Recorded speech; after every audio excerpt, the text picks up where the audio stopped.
వదినా వదినా, కూర్చో. ఈ మర్యాదకేం తక్కువ లేదు.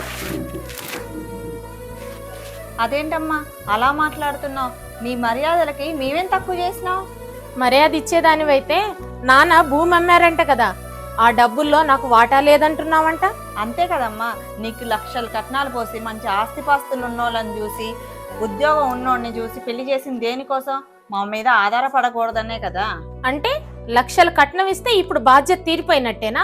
ఇప్పుడు ఏ వాటాలు నాకు ఇవ్వనట్టేనా? లేదు, నీకు పెళ్లి చేసే వరకే మా బాధ్యత.